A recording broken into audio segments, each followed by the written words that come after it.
कभी किसी ने सोचा है कि गिनती में भी मौत छुपी हो सकती है? हम सब गिनती गिनते हैं, 1, 2, 3। लेकिन अगर कोई ऐसी आत्मा हो जो गिनती के साथ लोगों की जानस भी गिने। इस कहानी की शुरुआत होती है एक गांव से, जहां एक पुरानी कोठी है और वहां की सीढ़ियों पर बैठी है एक औरत, सिर झुकाए, बाल बिखरे और होठों से बस एक ही चीज, गिनती। गांव छोटा था, चारों ओर खेत, कच्चे घर और बीच में एक बड़ा बरगद का पेड़। उस पेड़ से थोड़ी दूर थी एक पुरानी हवेली, जिसे गांव वाले कोठी कहते थे। कोठी का नाम सुनते ही लोग चुप हो जाते। कोई उसका असली इतिहास नहीं जानता, लेकिन डर हर पीढ़ी में चलता आ रहा था। बच्चों को मना किया जाता, उधर मत जाना। गांव के दो दोस्त थे, विक्की और टिल्लू। विक्की निडर था, मजाकिया और सबका चहेता। टिल्लू थोड़ा डरपोक लेकिन वफादार।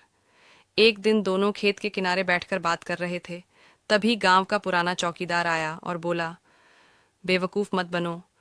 पिछले महीने सुरेश का लड़का गया था वहां, अब तक वापस नहीं आया।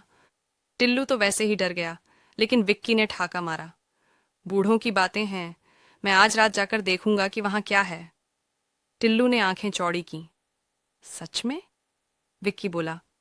हाँ, और तू भी चलेगा मेरे साथ, वरना सबको कह दूंगा कि तू डरपोक है। शाम को दोनों ने प्लान बना लिया। रात के ठीक 12 बजे चांद बादलों में छुपा था, गांव में सन्नाटा।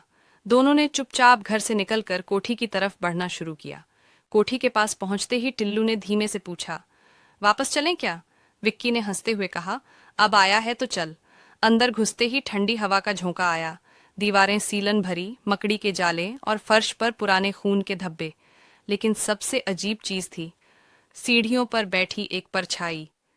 धीरे धीरे पास गए तो देखा, एक औरत थी, सफेद साड़ी, खुले बाल, सिर झुका हुआ और होंठ हिल रहे थे। 1, 2, 3, 4। टिल्लू कांपने लगा। विक्की आगे बढ़ा और जोर से बोला, कौन है बे? ये क्या गिन रही है तू? औरत रुकी, उसकी गिनती टूट गई। वो उठी और धीरे से सिर घुमाया। उसका चेहरा अधजला था, आंखें लाल और मुंह से खून टपक रहा था। उसने कहा, अब तू अगला है। टिल्लू तो डर के मारे उल्टे पांव भागा। विक्की ने भागने की कोशिश की, लेकिन हाउस के पैर जमीन से चिपक गए। चुड़ैल उसकी तरफ बढ़ी, उसकी आंखों में आंखें डालकर बोली, गिनती पूरी नहीं हुई थी और तूने उसे तोड़ दिया, अब मैं तुझ में समा जाऊंगी। उसके बाद चीख और अंधेरा। टिल्लू घर भाग गया। सुबह जब गांव वाले कोठी पहुंचे तो वहां कोई नहीं था। सीढ़ियों पर सिर्फ फाड़ एक नया निशानम था, खून से बना हुआ। औरत फिर से बैठी थी और गिन रही थी, 1, 2, 3, 4, 5। टिल्लू बुरी तरह टूट चुका था।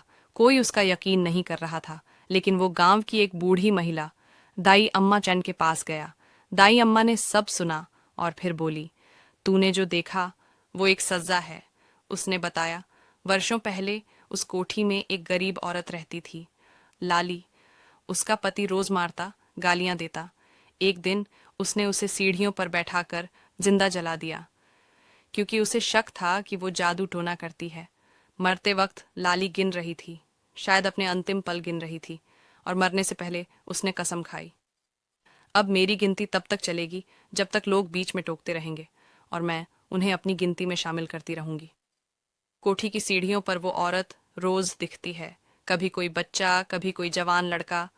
हर 7 से 8 महीने में कोई गायब हो जाता है।